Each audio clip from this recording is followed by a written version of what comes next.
آج میں آپ کو بتاؤں گی کہ مٹھل لڑکیوں کی نشاندہی کرنے کا سب سے آسان طریقہ۔ ویورز، آپ کو پتا ہوگا یا نہیں، لیکن لڑکیاں بھی موشت زنی کرتی ہیں۔ جیسا کہ لڑکوں کے دوستوں میں مشہور ہوتا ہے کہ یہ مٹھل ہیں، اسی طرح لڑکیوں کے گروپ میں بھی مٹھل لڑکیاں مشہور ہوتی ہیں جو کہ ڈٹ کر موٹ مارتی ہیں۔ جیسے لڑکوں کو دیکھ کر پتہ چل جاتا ہے کہ یہ باتھ روم میں پانی نکالتا ہے، ویسے ہی لڑکیوں کو دیکھ کر پتہ چل جاتا ہے کہ یہ مٹھ مارتی ہیں۔ ایک سوال جو ابھرتا ہے کہ لڑکیاں کیسے مٹھ مارتی ہیں، تو ویورز آپ کو بتاتی چلوں کہ لڑکیاں اکیلے کمرے میں کپڑے اتار لیتی ہیں اور اپنے پستان پکڑ کر دباتی ہیں، جس سے ان کو بڑا مزہ آتا ہے۔ پھر فنگرنگ کرتی ہیں، جس سے لڑکیوں کی سیٹ ٹوٹ جاتی ہے کیونکہ وہ فنگرنگ کرتی ہیں۔ مٹھل لڑکیوں کی پہچان یہ ہوتی ہے کہ ان کے چہرے پر کافی دانے ہوتے ہیں، ان کی آنکھوں پر گڑے پڑے ہوتے ہیں اور ان کی صحت بھی بہت کمزور ہوتی ہے۔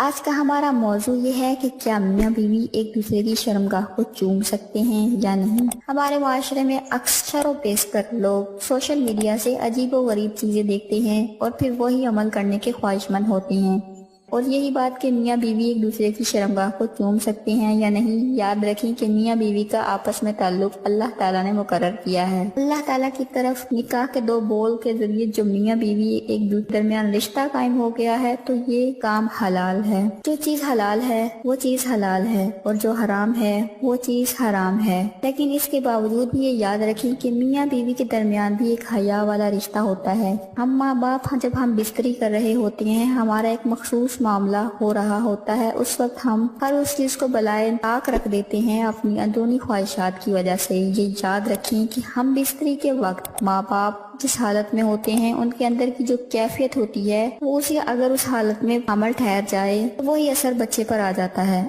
یاد رکھیں کہ اللہ پاک حیا والے ہیں اور حیا والوں کو پسند کرتے ہیں، اور انسان جب پڑھنا ہوتا ہے تو شیطان اس کے قریب آ جاتا ہے اور فرشتے اس سے بہت دور چلے جاتے ہیں۔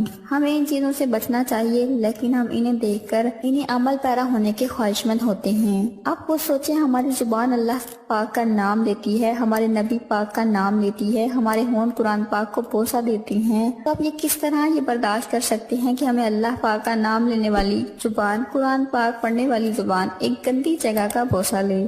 جب آپ اس طرح کے معاملات کرتے ہیں تو اللہ پاک آپ کے دلوں میں سیاہی پیدا کرتا ہے۔ جب دلوں میں سختی آ جاتی ہے تو ہر چیز سے دوری پیدا ہونا شروع ہو جاتی ہے۔ میاں بیوی کا ایک دوسرے کی شرمگاہ کو چومنا ناجائز اور حرام ہے۔ آج کا ہمارا ٹاپک یہ ہے کہ کیا بڑے بوبس والی عورتیں جنسی لحاظ سے زیادہ گرم ہوتی ہیں؟ کیا جنسی کشش ان میں زیادہ ہوتی ہے؟ تو چلتے ہیں اس کے جواب کی طرف۔ عموماً یہ خیال کیا جاتا ہے کہ بڑے پستان والی عورت جنسی لحاظ سے خوب مزہ دیتی ہے، اور جبکہ یہ بھی کہا جاتا ہے کہ چھوٹے پستان والی عورت کی نسبت بڑے پستان والی عورت سیکس کے لحاظ سے بہت ہی گرم ہوتی ہے اور بہت مزہ دیتی ہے۔ میں آپ کو بتاتی چلوں، پستان کے سائز کا جنسی سرگرمی سے کوئی تعلق نہیں ہے، اور ریسرچ سے بھی یہ بات ثابت ہو چکی ہے کہ پستان کے سائز کا عورت کی جنسی سرگرمی سے کوئی تعلق نہیں۔ اگرچہ عورت کے بڑے پستان دیکھنے میں خوبصورت لگتے ہیں، لیکن ہر فرد کو نہیں، ہر فرد کی پسند اپنی اپنی ہوتی ہے۔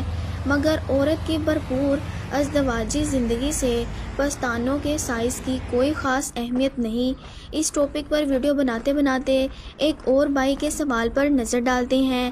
ایک بھائی کی نئی نئی شادی ہوئی ہے، وہ اپنی بیوی کے پستان کے حوالے سے کافی فکر مند ہے، جو اس کے خیال میں سائز میں بہت ہی چھوٹے ہیں، اور اس کو بتایا گیا پستان کے سائز کا عورت کی جنسی سرگرمی سے کوئی تعلق نہیں، لیکن فکر انہیں اس بات کی تھی کہ اس میں اتنا دودھ آ جائے گا جس سے ان کے بچوں کا پیٹ بڑھ جائے، یعنی وہ بھرپور انداز میں بچوں کو دودھ پلا سکے گی یا نہیں۔ دیکھیے، اس کا جواب بھی کچھ یوں ہے، پستان سائز میں کتنے ہی چھوٹے کیوں نہ ہو، لیکن دودھ پیدا کرنے میں کوئی کوتاہی نہیں کرتے۔ کسی اور وجہ سے دودھ میں کمی ہو سکتی ہے، یا ماں کو کوئی پرابلم وغیرہ ہو سکتی ہے، تو اس میں سائز کا کوئی تعلق نہیں ہے۔ کچھ لوگوں کا یہ خیال ہوتا ہے کہ بڑے پستان والی عورت کے بوبس میں زیادہ دودھ ہوتا ہے، تو ایسا کچھ بھی نہیں ہے۔